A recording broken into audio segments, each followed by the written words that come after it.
Back in Brazil with our crazy, hectic weekend with a sprint, qualifying, and the race. And here are some of the parts coming here.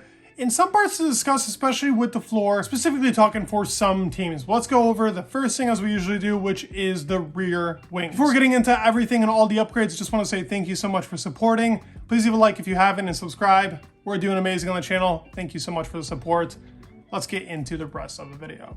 So in this picture, it's not your common Red Bull, Mercedes, Ferrari, Alpine. Here it's Red Bull, Alpine, Alfa Romeo, and Haas. And a couple things to note here. So a couple notes being made right here for the very high load, more downforce, and drag stronger DRS for the Red Bull. The Red Bull actually here is with a max downforce rear wing. Last year they were kind of nearing towards the max downforce, but not as much as they are this year. Alpine, always in the middle, per usual. Now, Alfa Romeo is on a medium load. I'll tell you this. The teams with bigger DRSs, or bigger wings for the bigger DRS effect, will have a better measure in the race.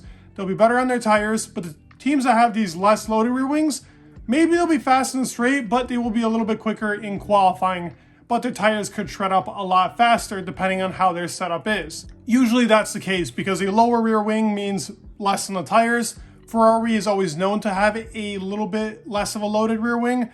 Haas is also on a pretty loaded rear wing, so let's look at another 4 teams. Let's actually cover all 6 of them for this race. Here's another 4 teams done in a funny, different way. This time it's Mercedes, McLaren, Ferrari, and AlphaTauri. AlphaTauri always has this pretty skinny wing. It's pretty medium downforce. Same with Ferrari. They're in their medium downforce spec, medium to high, I would say, for both teams. Mercedes in their super high downforce setup. Same with McLaren. Both teams have high downforce setups, should help on tires. They're obviously looking more towards the race. They know how quick their cars are already. They don't have to be focused on teams that are going for the medium load. Those are teams trying to get out quicker in qualifying and hoping for a more chaotic race. Tires are going to be super important here. So Ferrari's been good on their tires, even with the medium high downforce, and they've been really quick and straight. That third sector should be very powerful for Ferrari. Let's talk about now for Williams and Aston Martin. Actually have all the pictures for all the teams. So here's Aston Martin, here's Williams. Williams in their classic, usual, medium-ish downforce spec. You know, they love the straight line. And the car's actually been pretty solid on generating downforce, so I wouldn't count them out. Last year was not a good Grand Prix for them, so we'll see how they are this year. Aston Martin in their high downforce spec with the cutout in the back. More to speak about with them. They have brought some pretty unusual parts here. We'll have to see how it fares for the team, but these are the biggest things for the rear wings. Let's get into some other parts. Quick things to know. We talked about the whole entire Fernando Alonso and Red Bull thing. He said there will be consequences for the recent speculation. I already said this is not going to be happening. I think he's not happy that people are making this up seem, but guess what? The evil boss, Dr. Helmut Marko, had to come out and say he suggests Fernando Alonso himself had said spread the rumors about him going to Red Bull. This is just crazy. As for rumors about Alonso, I can well imagine that Alonso spread them himself because his results with Aston Martin have been very disappointing.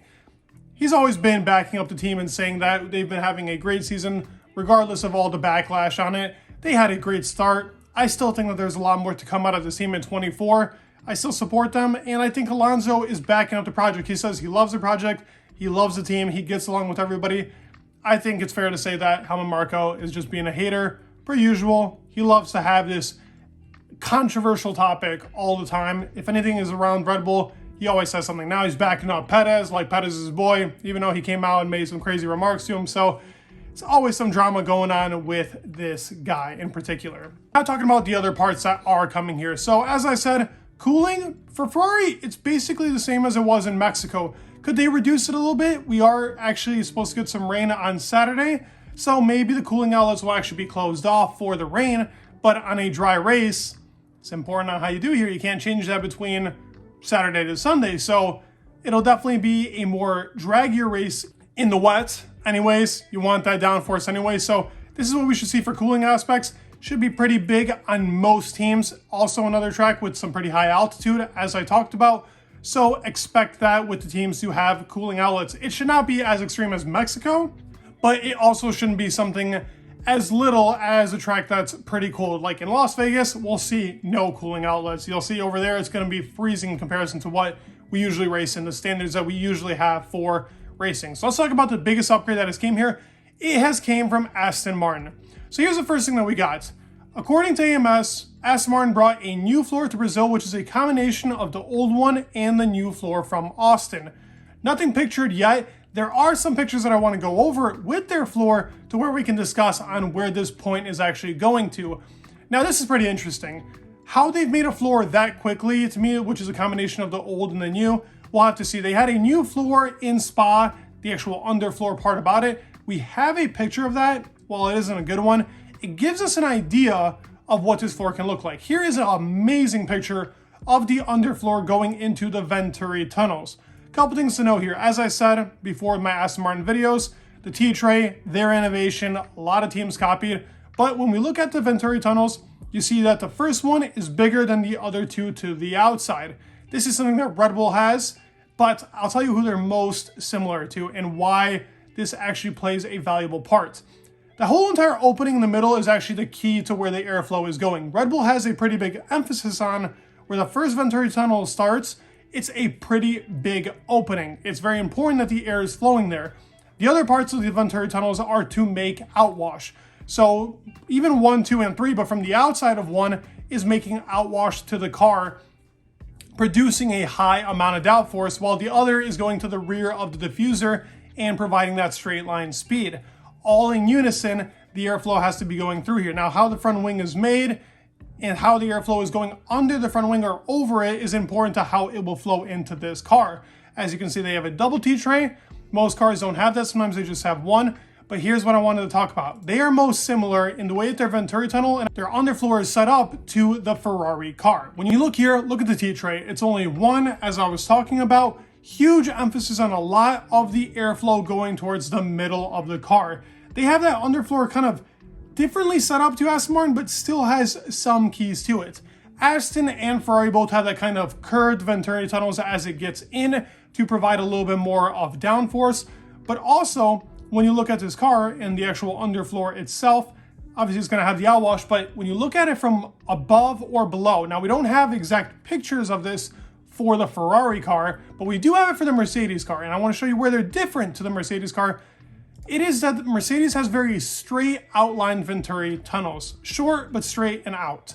Now, when we looked at Aston Martin's on their floor, it looked pretty, I would say in the middle. It wasn't a very Red Bull-esque, it was Ferrari. Ferrari was in the middle of this.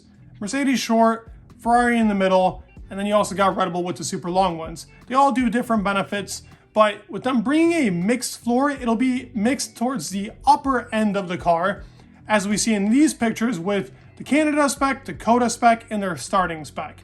So more undercut to the car. They have that floor edge raised. They have a huge bump now in comparison to before, and the actual floor itself is now more minimized, as in the way that the airflow is going through the car is more straight shotted towards the back to give them more straight line speed, because a lot more emphasis is going on the underfloor, giving it downforce. That is where Red Bull is exceeding to a lot of people. So they're kind of in this in-between phase of what is best to have on the car. In the start, a lot of their front downforce was coming from the actual upper part of the floor.